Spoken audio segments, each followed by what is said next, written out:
Hello everybody, this is Mike Fauché. Today we're going to talk about Plex.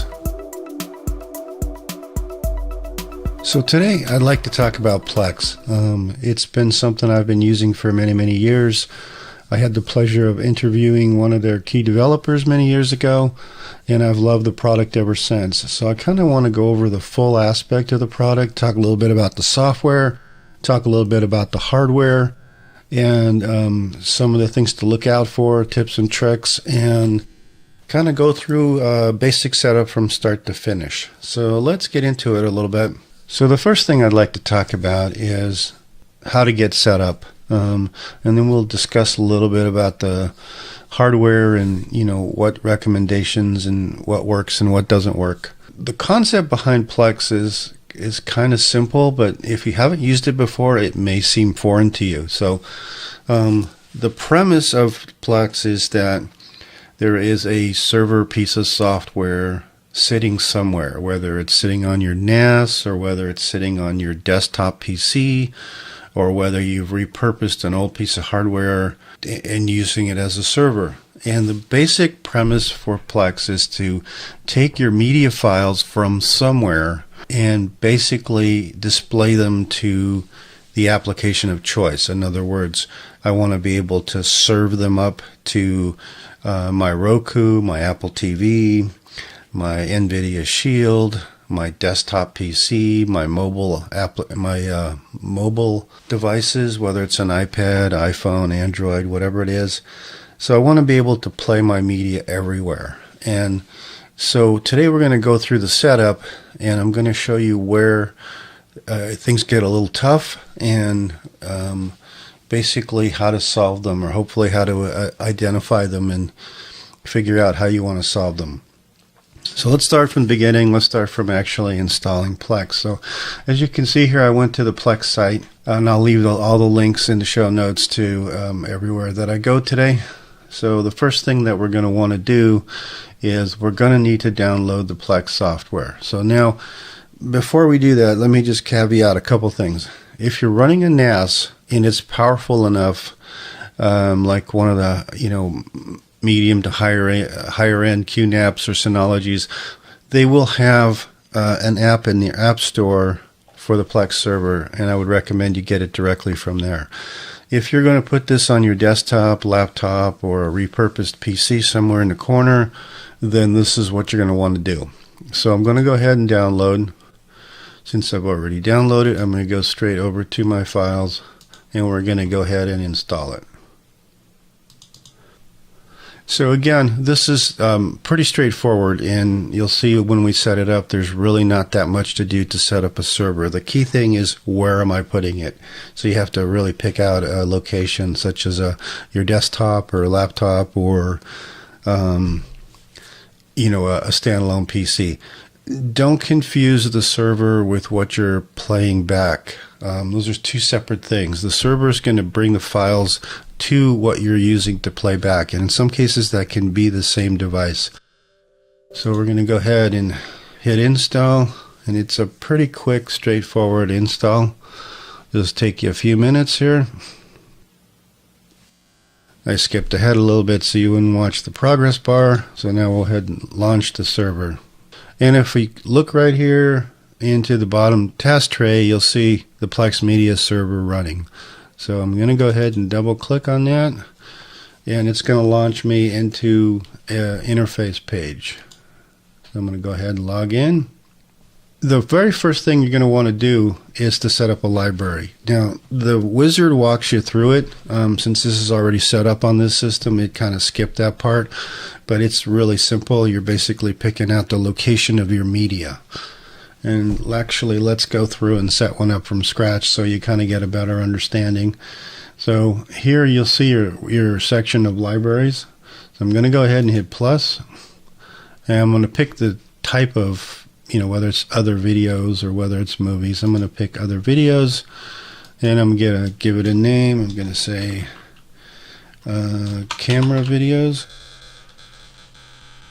And this is where I'm going to pick the location of some sample 4K videos that I've taken right off of my camera.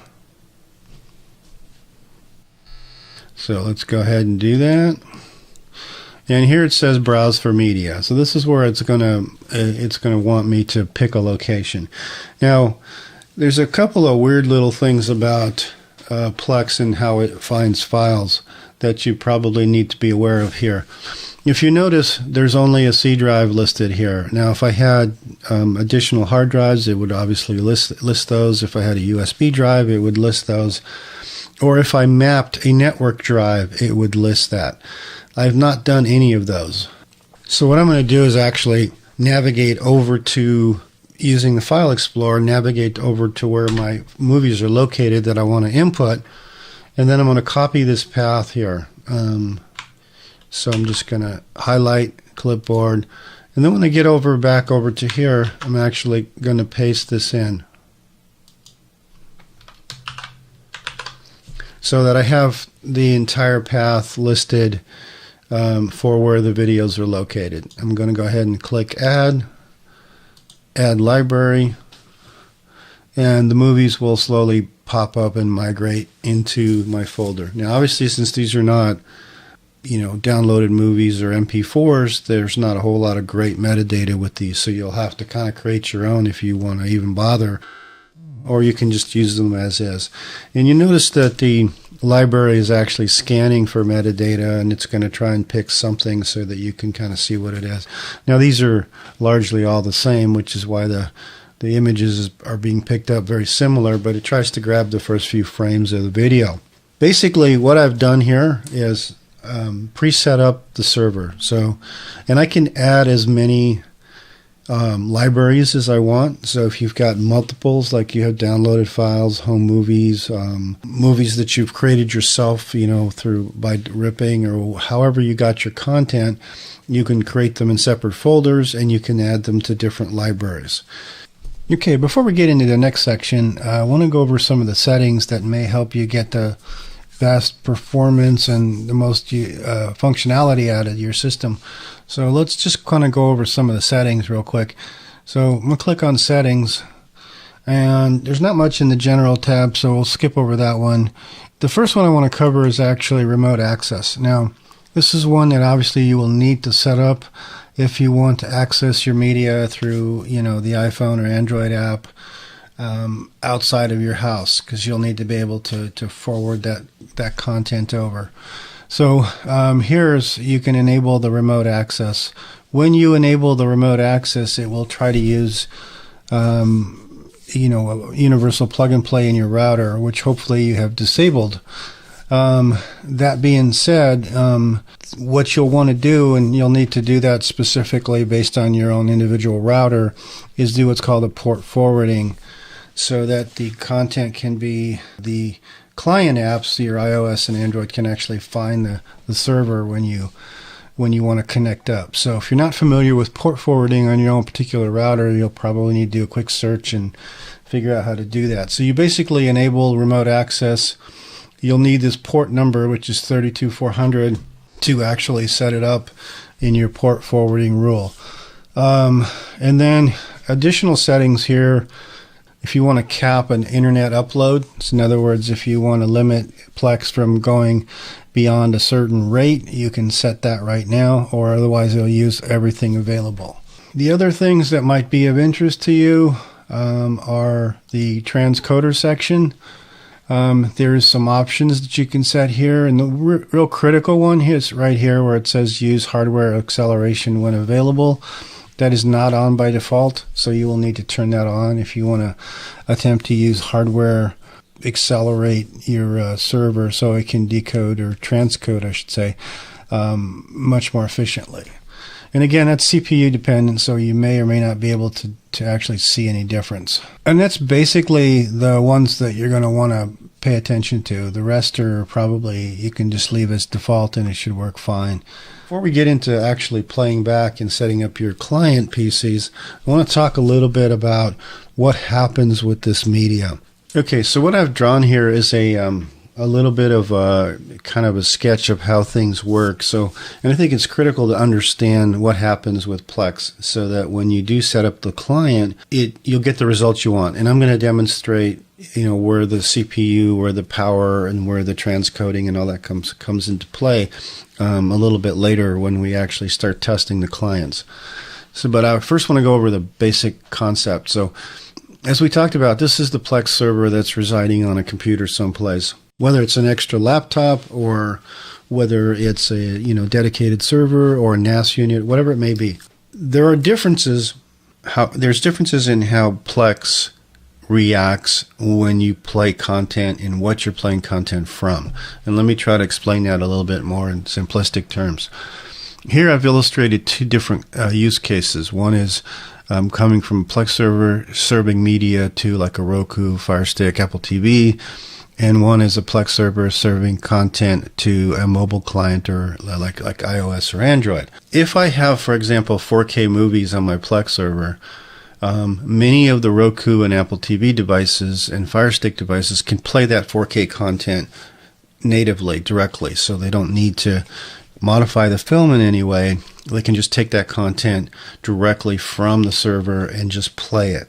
So what happens when that takes place is there is no transcoding. Transcoding is the process of taking, say, a 4K video and reprocessing it down to 1080p or 720p so that your client can actually show it. When you do that, it takes a lot of CPU power. So when you are streaming from a Plex server to, say, an Apple TV or NVIDIA Shield or Roku, one of the newer Rokus, those will play 4K content natively. So, for example, if I play a movie from my Apple TV, there will be no transcoding. It'll just pull the file from the server and play it. And the result of that is that there's very little CPU being used because the Plex server is really acting as a file server. So it's not modifying the video in any way. It's just giving it to the client. In contrast, if I take and play this on a mobile device, the mobile device is either going to come in wirelessly or it's going to be one of these where I can't display a 4K video on a mobile device because it won't support it. So the file has to be modified and transcoded down to a different resolution before the mobile client can take place. So what Plex does is it actually transcodes a 4K video, for example, down to 1080 or 720p as it's streaming it to the client. So the result is that your Plex server is having to work hard to convert that movie so that your client can actually view it and without a lot of buffering and stuttering and everything else. That's kind of the difference. If you're on wired connection within your home and you've got devices that will support Plex natively or the 4K movies natively, then Plex will have to do very little work. Once you step outside the house or once you're streaming to a mobile device in or outside the house, then the dynamics change a little bit, and then you've got a situation where you have to have enough CPU power to be able to encode those films. And we'll talk a little bit more about CPUs and GPUs and things like that as we go along. The last thing I want to mention is that, and we sort of touched on it a little bit earlier when we did the install, is that Plex doesn't care where your files are. So the Plex server and the storage can be in one device, or let's say you have an older NAS or a NAS that doesn't have an Intel processor, so it can't really encode video very well. You can use your NAS still as a file location. So Plex will pull your files from your NAS or storage or USB or whatever it is that you're attaching to and accomplish the same thing. So this allows you the flexibility to put your Plex server on a smaller system tucked out of the way somewhere and then basically take advantage of the NAS unit that you already own. So, which is kind of how I do it. I have multiple NASs here, and basically my Plex server pulls from various locations depending on the content type. So I hope that helps you understand the framework. So from there, let's get into a little bit more specifics. Before we get into the actual demonstration and of the CPU and the resources it takes, and the difference between direct play, which is the ability to take the file directly from the location to your client without transcoding, and transcoding itself so that it goes to a mobile device or something with lower power or lower resolution. I want to talk a little bit about where to get some additional information from. And I'll put these links in the show notes so that you can get to them easy enough. So let's talk a little bit about some referenced information that's located on the Plex site. They have there's a page called "What kind of CPU do I need for my server?" and it gets into a lot of details. I'm not going to go through it all, but it kind of gives you some worthwhile information, makes some recommendations on CPUs as far as how much power you need, and then kind of gives you some guidelines. So if you've got a CPU, you can head over to cpubenchmark.net and look up your CPU and see if it falls into this category, depending on the movie type you're going to get. Now, there's a couple of twists that I want to get into, is that these are guidelines, so your mileage may vary. You might need a little more, a little less. The one thing that will make a big difference is if, let me scroll down here to this link where it says using hardware accelerated streaming. If you have one of the Intel CPUs that supports hardware, like a hardware encoding, or if you happen to have a GPU in the system that you're using as your Plex server, you can enable a function called hardware acceleration, and that makes a huge difference in how many streams you can support, and as well as whether or not you can use possibly a lower end CPU. A hardware acceleration, in my case, because what we're going to demo the Plex server and the playback on is basically a virtual machine which has been set up off a Core i5, and I've allocated 4 cores to it at 75%. So it's basically mirrors a lower end i5, and what you'll find is that that's more than enough to support most of whatever you want to do. But if you have the opportunity to have a hardware accelerated chip, it'll allow you to not max out your CPU. As a point of reference, I've tested mine with about 5 transcoding streams at the same time. When I enabled the hardware acceleration, I was able to basically drop my CPU usage less than half. So it makes a huge difference if you have a GPU or a chip that supports QuickSync for that on-the-fly type decoding. And again, there's a great reference here. So if we go to this particular page, it talks more about what it can do for you and how much extra benefit you can get from using hardware acceleration. So this really boils down to, what you presently have as hardware or what you plan on getting. Most people repurpose an old CPU tower or laptop and use that as a server. So it's helpful to know what you have and look it up and see what the limitations are going to be, so that you don't have any unreasonable expectations. And again, I want to remind you that when you're playing this internally on a wired network, you won't need it, unless if you've got the proper clients, such as a late version Roku or Apple TV. You're not going to need to do any transcoding at all, so the CPU type will make very little difference. It's only when you actually start to transcode movies that it becomes an issue. So I hope that sort of makes sense in terms of where the CPU plays and where the performance of your server makes a critical difference in playing the format. The lower the resolution movies that you have, the less this becomes an issue. If you're shooting 4K off of your camera, or if you're getting 4K videos that you're downloading somewhere, those are going to need a little bit more power to play. Okay, so let's move on to actually running this thing, testing it, and see what it looks like. Okay, so now we're going to test out direct play. So there should be no transcoding whatsoever in this video. And you can see exactly how it plays out of the NVIDIA Shield. So let's go ahead and play this video. Keep your eyes on the CPU usage and you'll see significant difference in CPU usage between transcoding and direct play. So here we go. Nice smooth playback.